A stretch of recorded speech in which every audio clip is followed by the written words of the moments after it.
everyone. Welcome to the Nikki Clarke Show. How are you doing out there? All right, I love it, I love it. Live audience here at Go Live Studios. I am so thrilled to be back, and we've got some exciting interviews for you. So you don't want to go anywhere. This is the place to be, and thank you for making the choice to stop in and see all the greatness that's about to unfold.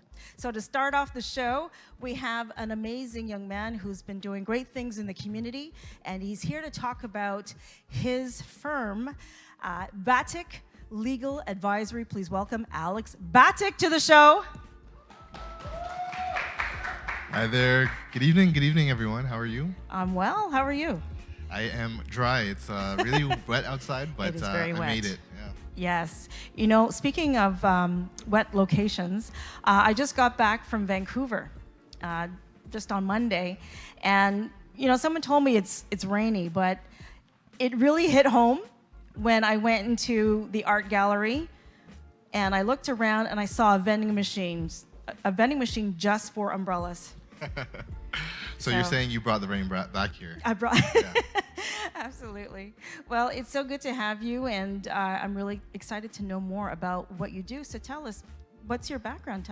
How did Batik Legal Advisory come about? Yeah, it's been a lengthy journey, long time to get here, but the background generally, I'm a Brampton boy. I come B-Town. That's right. I come from a family of educators. I went to McMaster for my undergrad. I did sociology there, and through just a series of events, it became a calling that law is probably something I should look into. I volunteered at a legal clinic and got a job at the same time at a law firm. I realized I hated working at the law firm but loved the legal clinic. So I decided to pursue a career in law, and my goal at that time was to be in legal aid. So I traveled to England for school, stayed there for a little bit, met a lot of family, got a lot of experiences, came back and went back into legal aid and had the opportunity to work in an organization that supported young people, students and children and families. As soon as I finished articling, which is the apprenticeship stage before being a lawyer, I finished that, wrote the bar, passed the bar, and decided I'm going to keep doing this education law thing. And that's kind of how I got into it. Okay. So tell us about education law. Yeah, education law is just a blanket term for the industry. You have sports law, health law. These are all just blanket terms for practicing law in that specific industry. When it comes to education law, there are so many different areas of practice. For example, a lot of my work is human rights, can be employment, labor law. Right. We have things like criminal issues that come up in the context of education, constitutional issues, things like that. So when I call myself an education lawyer or say that I practice education law, it's more about the sector or industry that my work is focused on. Okay. Yeah. So give us an example of the last time you were engaged as a education lawyer. Like, what was the scenario? Without too many details. Yeah, no, for sure. So many of my cases range from kindergarten to higher education. A common education issue is an academic appeal at maybe in a post-secondary education institution. So a student is unsuccessful in passing an exam, or maybe they're alleged to have cheated or something like that. I can be engaged for supporting them in appealing that decision. The counterpart to that is in public school, high school, for example. A student may have been accused of carrying a weapon of some sort to school. As a result of that, a suspension or an expulsion. And so schools have so many resources, so many ways in which they can overpower a family or a student. And I like to think of myself as a way to support students and families in those positions. So my role really is to support them with their appeals in an education context where some of their rights, as in not being able to attend that school or being barred from entering that school for a period of time, that's my goal, to try and prevent those rights from being too much impacted. Okay, understood. And what are some of the challenges that you face as an education lawyer? Oh, that's a broad question. A lot of the challenges I face tend to be with I think the social environment that we're in today is really in flux. There's a lot of things that are changing.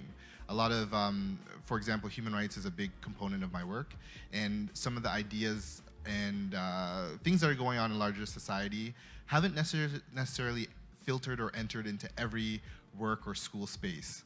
And as a consequence of that, you have some outdated practices being practiced in this current environment where we know that some things are just no longer tolerable. So a big challenge is helping all parties to appreciate this is how things are done today, and helping my clients get to an outcome that is achieved by looking at the practices today and not the ones that we used to use. Right. Yeah. Okay.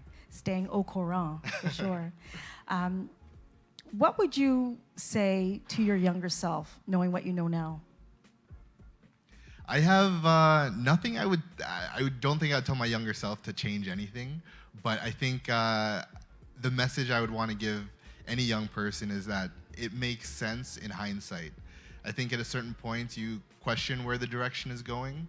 You're pulled in many ways in a certain direction, but in hindsight it all makes sense. You can connect the dots in hindsight and then make the picture, but when you're connecting dots without knowing what's next, it's hard to see that big picture, but it all makes sense eventually. It does make sense. So can you just outline again some of the services that your firm offers? Yeah, my practice helps both individuals and organizations. Broadly speaking, when it comes to individuals, I do human rights claims, education law matters, advocacy appeals. But from an organizational perspective, I assist a lot of organizations with drafting policies, workplace investigations. I'm doing arbitrations and sports arbitrations now.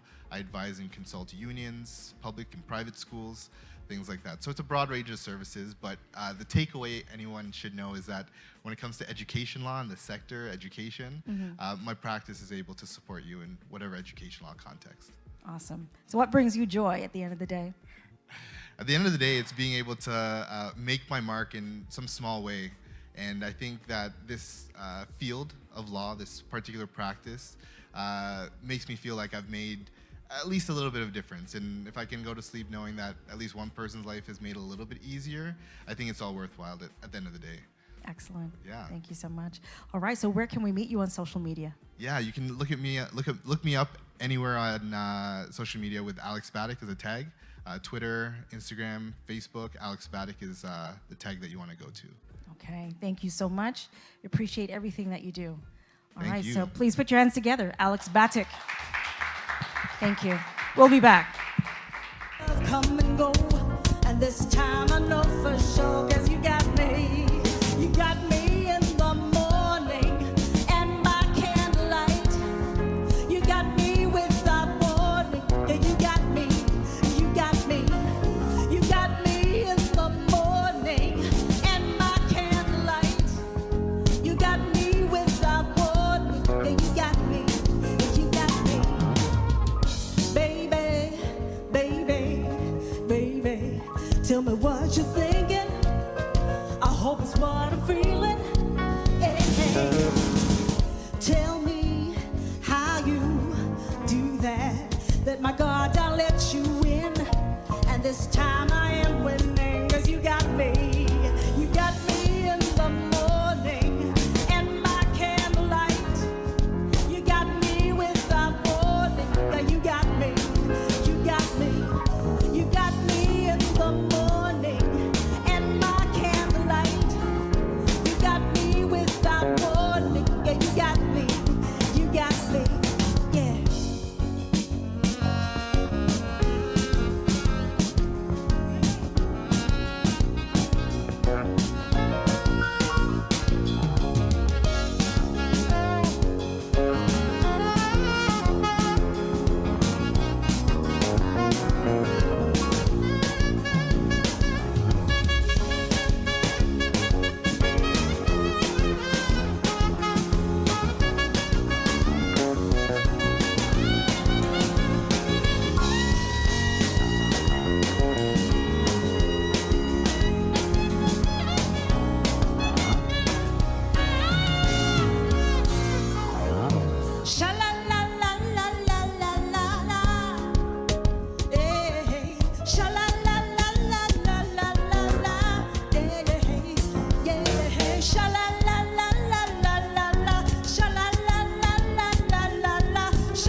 right, welcome back to the Nikki Clarke Show.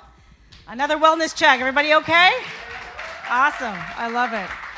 All right, if you're tuning in, thank you so much. The Nikki Clarke Show is about transforming lives one story at a time, and we invite people from all walks of life to come on and share their heart stories. And I am so excited to introduce this incredible woman who's got a story, a beautiful journey that I'd love for her to share. She is the founder and CEO of Wings to Wounds, and Wounds to Wings. My apologies. And she's going to tell you a little bit more about what she does. So please welcome Nicole Brown Faulkner to the show. Thank you. Thank you. Thank you for having me.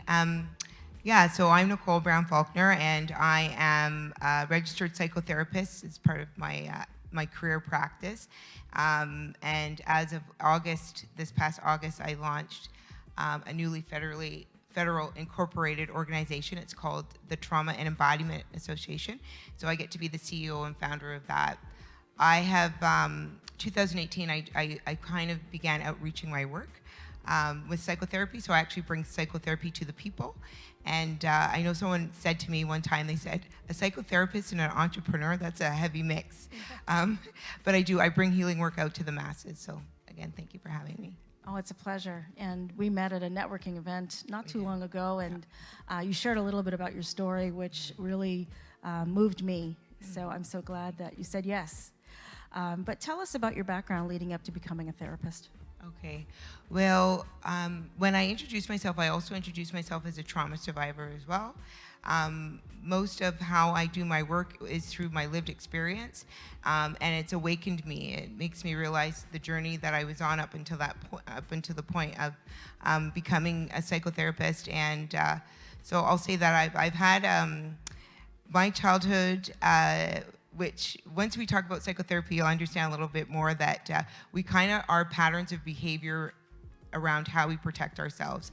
And I cookie cut myself out of my childhood, which was a childhood of trauma, into patterns of relationships. And it kind of followed me until I was able to begin to work with those patterns of behavior. And but what it gave me was a gift, and it gave me a gift with eyes that feel and a heart that sees. So I used my hypervigilance through my story to do this work now. So it has gifted me. So I have many thanks for it as well. Amazing. And what can you tell us about trauma? Yeah, okay.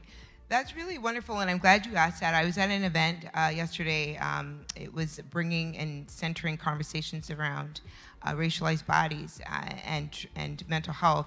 And so one of the things I do is I debunk trauma right away because trauma got thrown into pop culture, and it's just a word like everyone's using and all that. But really what trauma is, it is how helplessness got trapped in our nervous system. So it means that our body can be really reactive a lot when we are in places where we have a power dynamic over us and we feel like we can't escape from it. Right. And so it can come in many things, right? It can come in what we traditionally know through trauma, right? Abuse, but it also can come in from not having resources and support that you should have had and you didn't, that left your body in a state of trauma, helplessness. Mm-hmm. So being stuck. Mm-hmm. Okay, and then carrying that, whatever you've internalized for years into relationships, into dynamics at work and what have you, and not getting to unpack. So when people approach you now as potential clients, how do you lead them into the process of being healed? Okay, well, people usually come who are ready to be healed. I never get anyone who doesn't want to be healed, like, hey, can you pick me? And that's the thing, right? So when we're ready, we come for help, right? And how I do it is a couple ways. I have there's self-referrals. Usually people find me through social media because I have created a platform that talks about more non-traditional things. Really what I'm doing is I'm debunking and destigmatizing anything around mental health. And so I always say on there, this is not psychotherapy and all that, but because it resonates with lots of people, they get to come out from under the shame and the secrecy and the isolation of their thoughts and what they're feeling. So they tend to reach out that way. So I have a clinical practice. I do it the traditional way, but I also do most things non-traditionally. So I will pop up in communities and do events and offer, like we did last night, group therapy through many means, many different modalities and stuff. So yeah, that's kind of what I do with the psychotherapy and healing. That's amazing. And I just wanted to ask, do people know that they need therapy, or what are some of the signs that people may recognize in someone else that, oh, she needs to, talk? Yeah, we all have that friend, right? Like, you need therapy. You need some help. Yeah. Yes, that's very true. So most of the signs, really, it depends in the different cultures. I feel it's very different. So traditionally, it might come in through like breakup, grief. You'll see a lot of people come in at that time because they're kind of in what I call they're in their childhood, they're in their traumas, and our trauma starts very young before we know that, right? So what happens with a breakup, we're kind of feeling our feelings, like we can't get over things, we feel stuck, our thoughts, how we speak to ourselves, these types of things. So people tend to come in that way, or obviously through grief, but also people who are very anxious and then they don't know, like they can't go to work and do all that. So things that are like stopping their lives, right? I'll see that. But I was talking to Black women, and they were saying, so they felt like they did not have any mental health symptoms, like this group in particular. Okay. And I had to actually talk about what that shows up like in our bodies. Like anxiety in perhaps Black women might look like irritation or urgency all the time. And that can be anxiety too, right? But it might look different than someone in a non-Black or non-racialized body, right? The other thing is it also shows up very somatically. So we may have migraines and headaches all the time, or we can't get out of bed, and the fatigue. Those are signs too of mental health. It just manifests differently. But usually people, again, who come in they've isolated themselves. They're having a real difficult time getting over something, a situation, event, or a breakup. And then the more traditional ones, right? There's been an impact, they've seen an accident, or been through one, or ready to deal with their abuse, or childhood abuse, sexual abuse, emotional abuse, financial abuse. There's lots of abuse that kind of also gets normalized, and yeah. That's it's amazing work what you do. It's quite remarkable. So thank you. But I have to say, just from my own culture, West Indian, we are trained or maybe socialized not to chat your business, right? Yeah, so no matter what you're going through, just keep it to yourself or keep it to a small group of people. So you end up internalizing quite a bit throughout your whole life, and then you wonder why this person is so snappy all the time, or they're fixated on certain substance abuse or what have you. So how do we still dismantle that stigma? Yeah, it is a lot about, we need to normalize conversations and have more of them. We tend not to have spaces where we can actually do this. Okay, we talk amongst friends and it's great and everything, but friends are not the same, because they're actually there to take care of you and give you advice. And we can't really hear what we're saying. And in therapy, we really want to feel what we're saying. There's a difference, right? We can narrate our stories. Oh yeah, I've talked about it over and over again. I've been going through this. It's like, okay, have you felt it? And then we have to teach those types of things too, right, in therapy. But we need spaces to do that. We need collective community space. We need grief work. Intergenerational trauma comes up when I think about Caribbean culture, because we've been passed down wounds from our grandmother to mothers, and we have to carry it from, and so that's complex. It means on top of that, we still have to deal with our own stuff that we went through, right, on top of what's been carried down or passed through our nervous system and our upbringing as well. So we need spaces to just start to debunk that and break it up a little bit, normalize it, and then we can then heal it by grieving. We need spaces to grieve what we deserved and didn't get. We grieve more than physical loss out of this world. And one core thing about healing work is grief work. Really? And people don't know that. Yeah. We need to grieve. We need to grieve what we had and didn't get. We need to grieve transitions, right? Time, right? Identity, who we were prior to something, who we are now. Grief work is healing work. Okay. Well, thank you for making that connection. Because a lot of people, I'll just say, just walk it off, shake it off, stiff upper lip kind of attitude to show some kind of strength. But being strong isn't always the best. There's vulnerability. There's strength in vulnerability as well. Yes. Yeah. Absolutely, yeah. And vulnerability is strength, right? That's part of intergenerational stuff.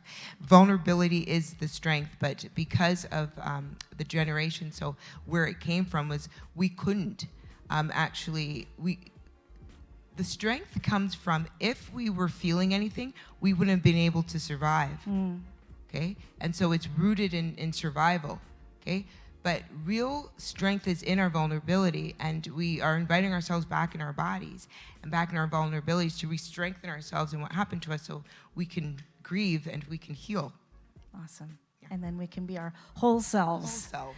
Awesome. Nicole, thank you so much for sharing. I appreciate you. And where can people find you on social media? Okay, people can find me on Instagram, Wounds to Wings. So wounds, like a wound, and the numeric number 2, wings.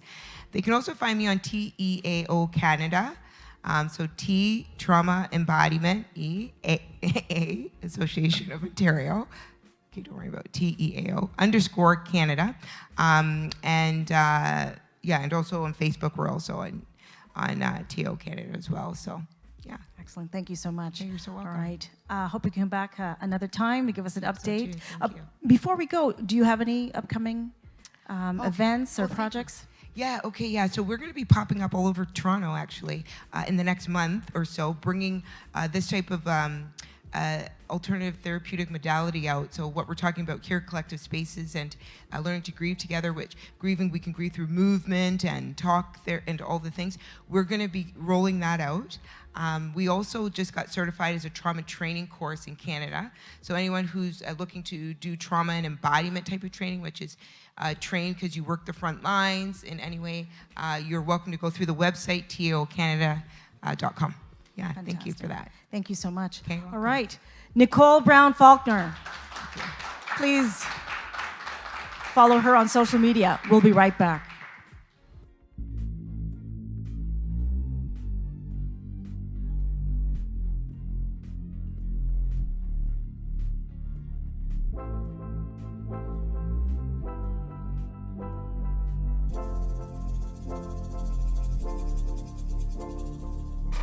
On my knees again, I'm praying. God, give me strength for one more day. Lay my burdens at your feet. No problem, no battle you can't defeat. My heart belongs to you. 'Cause only your love can see me through. For your love, I surrender. For your love, I remember. For your love, your love, your love, your love, your love. Ooh, no longer living that flat line. Saving me was part of your design. I put my life in your hand. You're always forgiving, you understand. Thank you, Lord, for what you do. 'Cause only your love can see me through. For your love, I surrender. For your love, I remember. For your love, I surrender. For your love, I remember. For your love, your love, your love, your love, your love.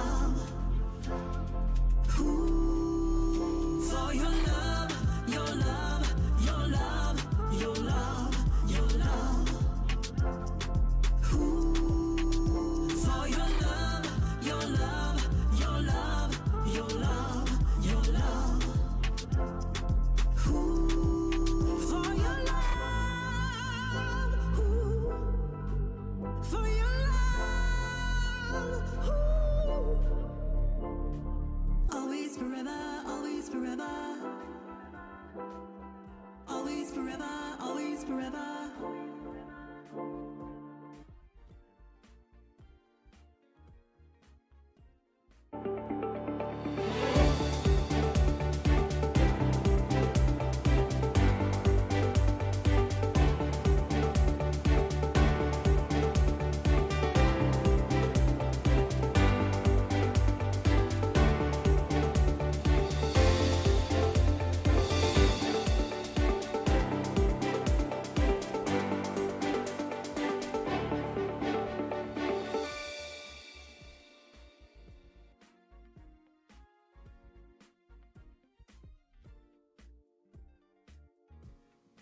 All right, we're back. How's everybody doing? Good, good. All right, thank you so much. We're back here on the Nikki Clarke Show, and guess what? We brought a little bit of the islands. I think we've got some background music. Can you play some? Please. I'm just so excited to introduce this young man.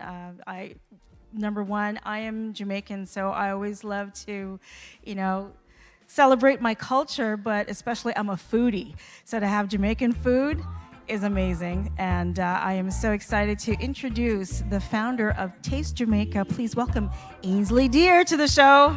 Thank you. Thank you for having me.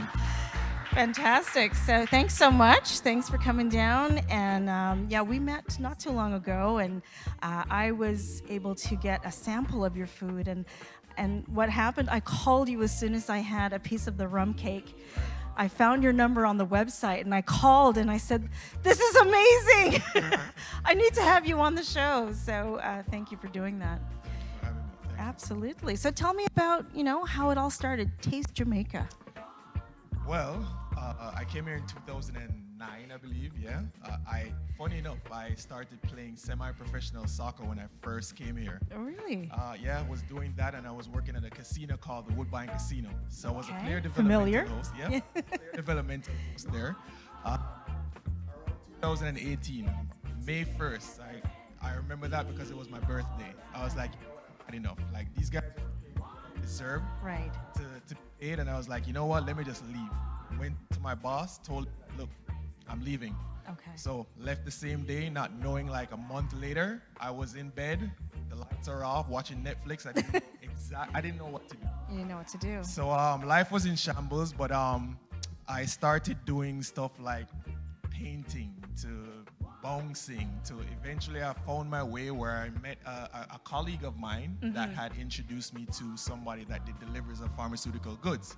Started doing that for like a year and a half and realized that I was meant to do something more. So I've always had an affinity for Jamaican snacks and treats. Yes, me too. And so in probably about October of 2020, we started to test the market with these little rum cakes right here, these little bad boys I had right one here. of those, yes. Yeah, it resonated really, really well with customers. So we launched Taste Jamaica, and we started to bring in buns and cheese, and we started to bring in condiments and sauces.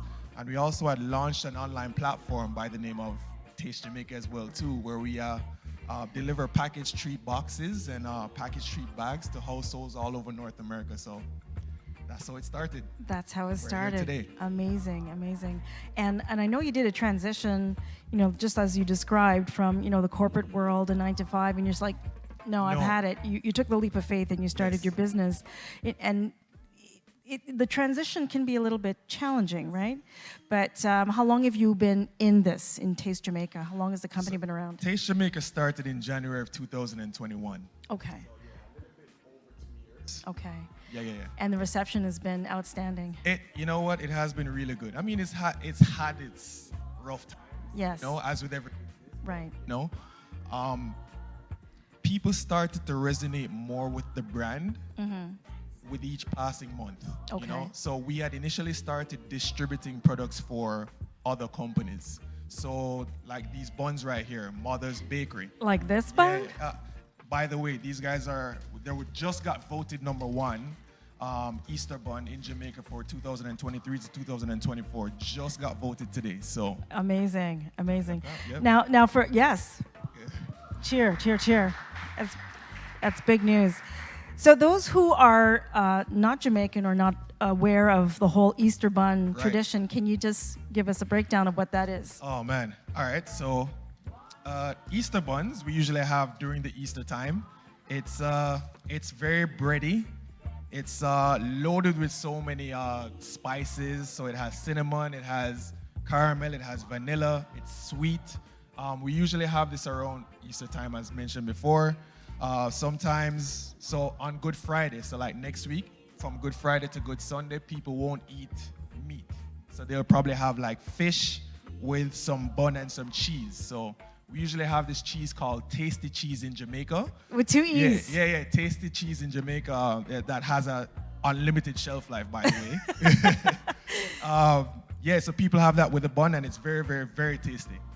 Mother's buns, very tasty. Awesome. So combination Easter bun with tasty cheese. Correct. That's how you do it. Correct. You know, but I don't just wait for Easter. I enjoy Yeah, bun all year round, anytime. all year round, Anytime yeah. I need some comfort food. And then what else do you have here? We have our Taste Jamaica tamarind balls. So Tamarind this is- balls, yep, okay. Yep. So this is one of our branded products here. So we have over 4 or 5 branded products, Taste Jamaica branded products right now. That's in over 40 stores, Okay. including in Toronto and in stores in the tri-state area in the States and in Jamaica as well too. So banana chips One you've more got Taste as Jamaica well. Banana chips, yep. And then you've got seasoning as well. yeah, smoked- Scotch bonnet. Smoked Scotch bonnet pepper Smoked salt. Scotch bonnet. Yes, yes, Okay. yes. So I mean, I've had Scotch bonnet, and you know they cut it up and then put it in fish or whatever Yeah, dishes. yeah. But smoked Scotch bonnet, what's Yeah. the difference? In a salt form. So I use this to even season my rice. So it's pretty much Scotch bonnet pepper in a salt form. Okay. Yeah, pretty Good much. stuff. And then what do we have? So smoked Scotch bonnet pepper sauce. Okay. Yes. So that's the sauce form to the salt. So Okay. it's smoked. Usually whenever you hear about Scotch bonnet pepper, yeah, it's smoked. Yeah, It's smoked. Got it. And then we got peanut drops. All right. Yeah, peanut drops, very popular Jamaican snack. And Coconut then drops. coconut drops. And then we've got, We got our flagship product right here, or rum cakes right here. So okay. And how many flavors of rum cake? I know you've got a usually variety. they're in 3 flavors. So Okay. We have our coconut flavor, we have our vanilla/original flavor, and we have our fruit black cake flavor. So Okay. this is the most popular one right here. Yes, that's the one I had. That's the one that Yes, you I had. inhaled that one. Yes, that's. Yeah. And hopefully we can have somebody taste it in the crowd. Well, it's funny you should mention that. I think we do have someone in the crowd who would be happy to sample one of your cakes. Paging audience member to come and try one of our Taste of Jamaica. Can we give her a round of applause for this? This is. Yeah. Oh well, look who volunteered. It's Patricia Falope, who is the founder of Early Childhood Initiative. So welcome. Yes. So here's something special that's going to happen. I believe Ainsley, dear, is going to feed you. So I'll back up and let it happen. This is usually our Taste Jamaica experience whenever we're at events. We'll have, 1 and 2 customers, they come up and then we have them taste our cake and then they can rate our cake in front of everybody here. So be honest. Be honest. Let me know what you think. I'm going to whisper something in your ear, okay? Okay. Should I leave? Yeah, I'll just stay. What are they saying? Okay, here goes.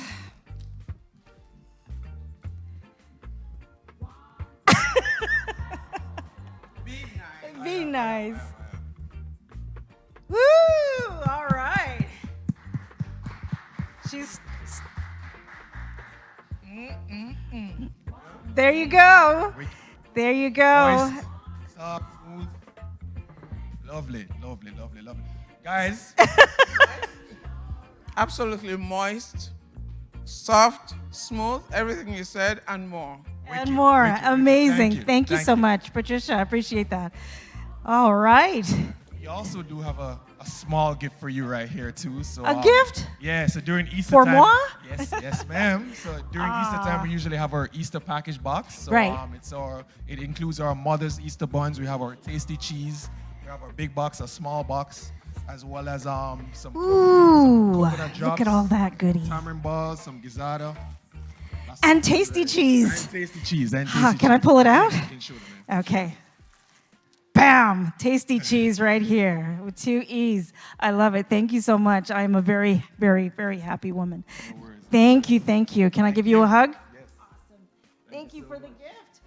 Amazing. And where can people purchase Taste Jamaica? So they can go on to www.tasteja.ca, or you can hit me up on Instagram at @taste.ja. Fantastic. Pretty much it. That's pretty much it. All right, we really enjoyed it. Thank you so much for giving us a little taste here. So Thank you so much. hope you can come back. Yes, Maybe there's yes. some new products that'll be Yes. launched. There's products in the works. Products in the works. Yeah, Oh, yeah. I'm excited. Yeah. All right. Thank you so much. Have a good one. Ainsley, dear everyone, Taste Jamaica. Visit Jamaica online. We'll be back. Welcome to Go Live TV, the first intercultural IPTV station that broadcasts over 50 shows in 22 different languages. Here at Go Live TV, you can now book your event at our venue.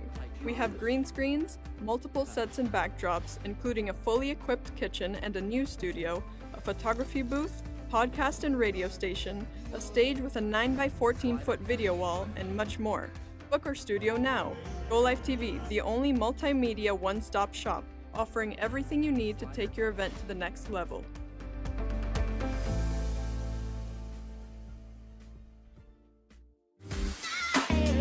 Hi, I'm Joe Mancinelli, International Vice President of Liuna, and I'm on Go Live TV. Hi, I'm John Tory, the Mayor of Toronto, and I think everybody should watch Go Live TV. I'm watching and I hope you Alô, alô, aqui é o Seu Valença. Estou aqui na Go Live TV. Thank you for watching Go Live Eu TV. sou o Guilherme Arantes e eu tô aqui com vocês na Go Live TV.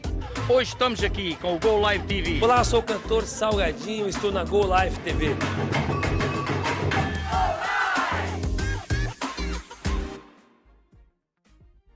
Go Live TV, il primo canale IP interculturale in Canada. Je regarde Go Live. I watch. Oglądam. Go Live TV, the first intercultural IP channel in Canada. What a pleasure to be here at Liuna TV and Go Live. is intercultural. שלום לכולם, אני מזמין אתכם להצטרף Go Live TV. es intercultural. Fala a minha língua. Yo veo Go Live TV. All right, welcome back to the Nikki Clarke Show on Go Live TV. Everyone well? Fantastic. Ainsley Dear, the founder of Taste Jamaica, just shared some more sweetness in the audience, and we're sampling some of the amazing cakes. So thank you so much again, Ainsley, for doing that. So we're here, and we're at the last lap of the show, and I have to acknowledge some very special people in the room. They're dear friends of mine, and I want to give a very special thank you to the show sponsor tonight, the Early Childhood Development Initiative. And I would love to say thank you to Patricia Falope, who is the CEO and founder. Yes, please give her a rounding. Patricia is, she's an incredible woman who does so much for the community. She's selfless. She's working so hard to change the trajectory of lives, not only in Canada, but in Nigeria.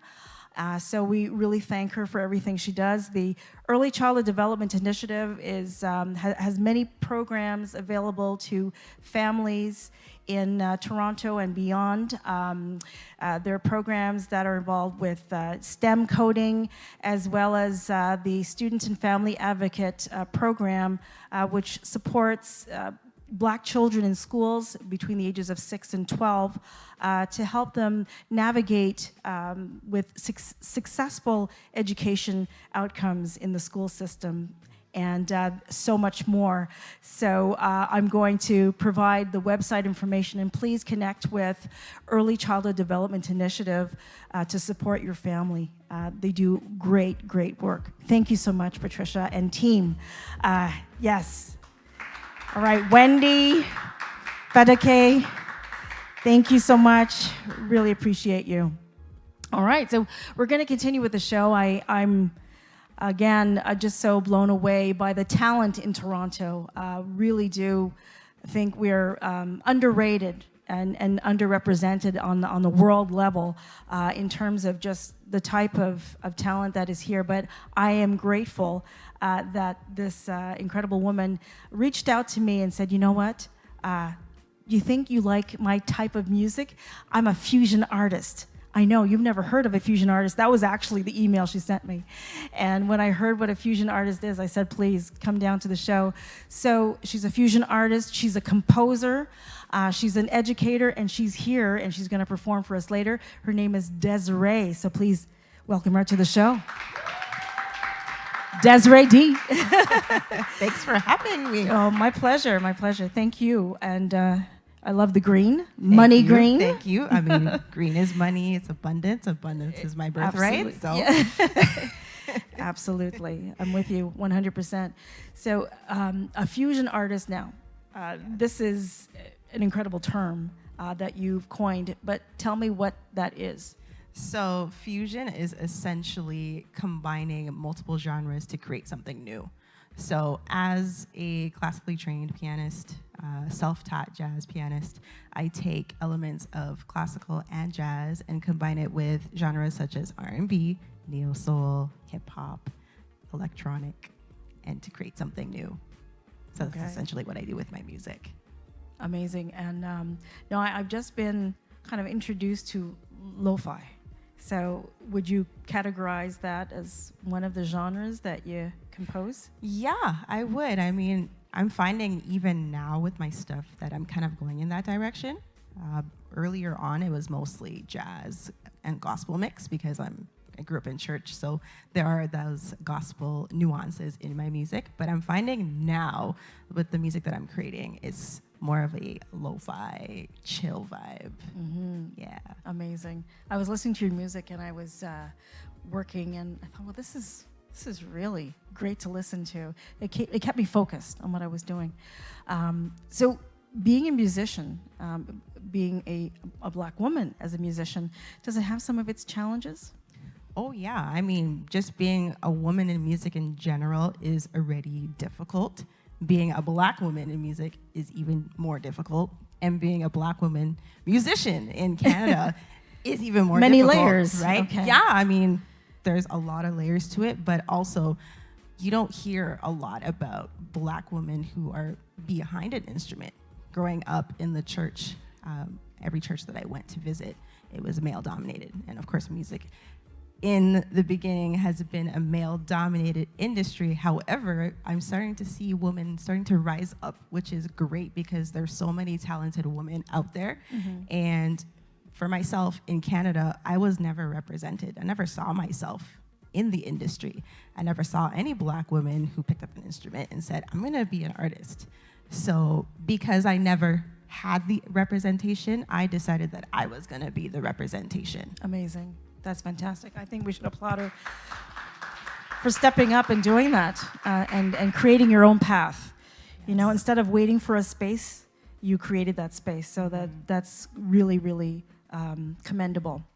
Now, who influences you? Who have you been looking up to musically growing up? I mean, when I got into music, as a child, it was mainly my parents. They were the major motivators in me even getting into music. They noticed that I had musical talent from a really young age, but at the time I wasn't old enough to take lessons, so I started taking lessons when I was 6.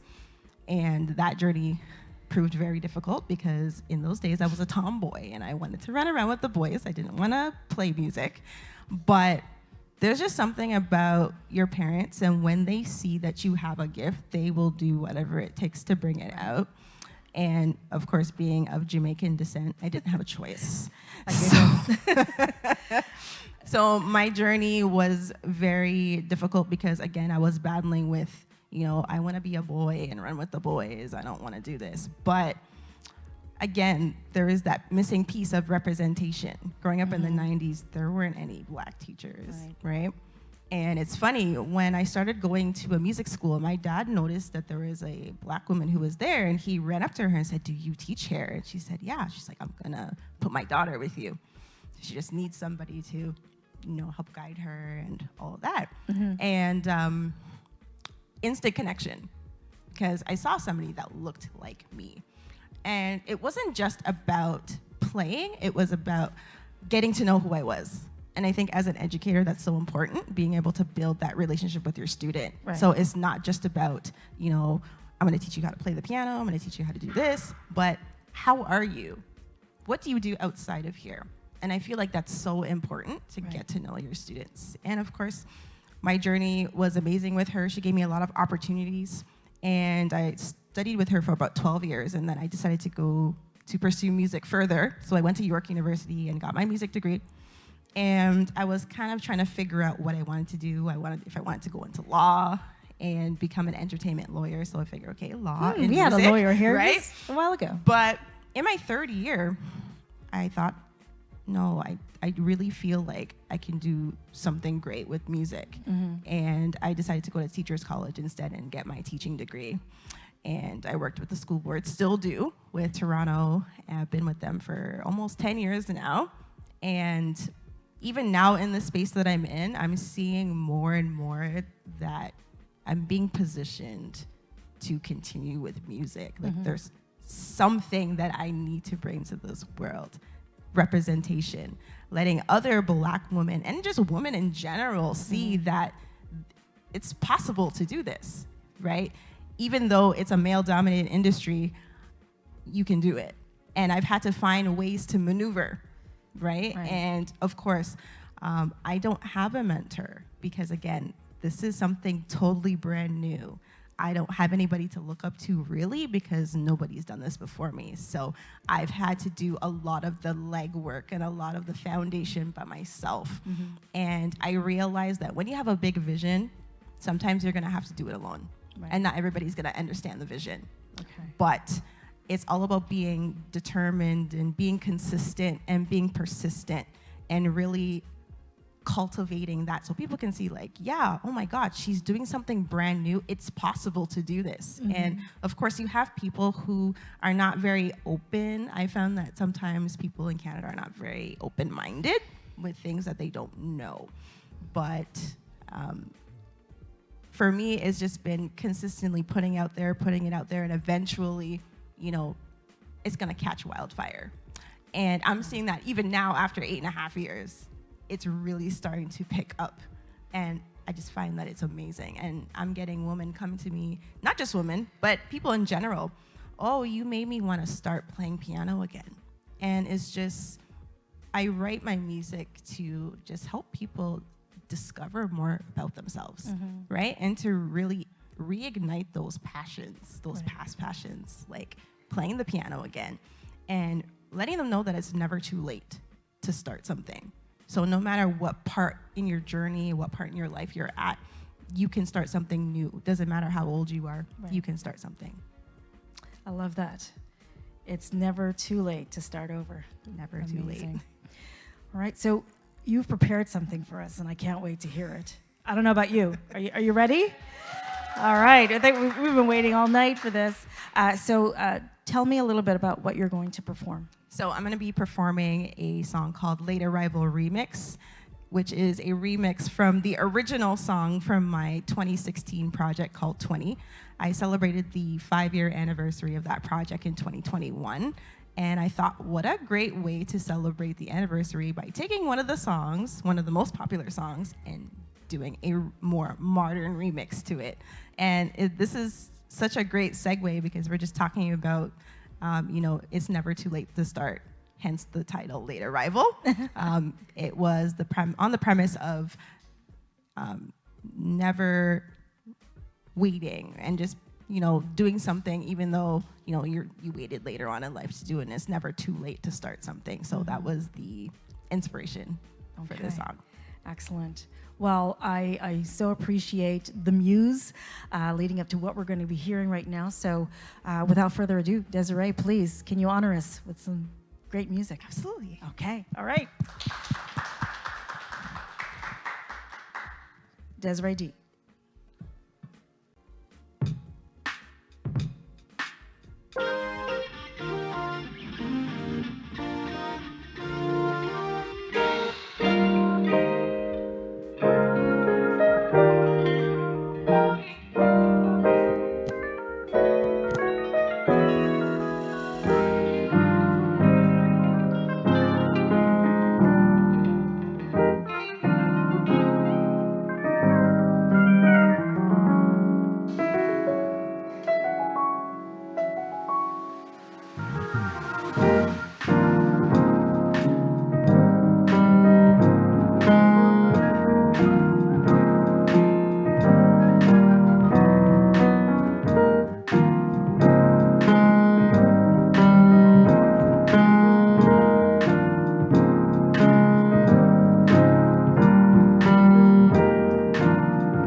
right.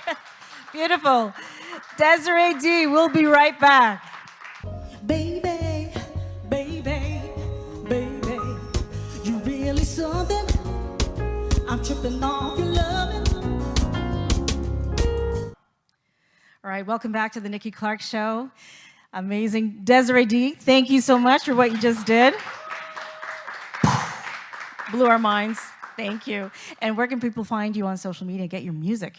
So people can listen to my music on all digital platforms. So whatever you listen to, Spotify, Apple Music, Tidal, you name it, I'm on there.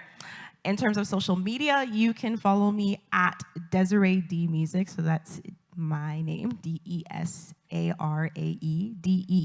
Music on all social media platforms. Fantastic, thank you.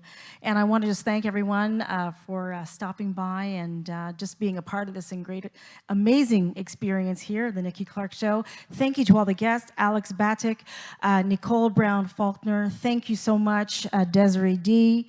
And thank you, Ainsley Deer. And I want to thank the amazing audience for coming by.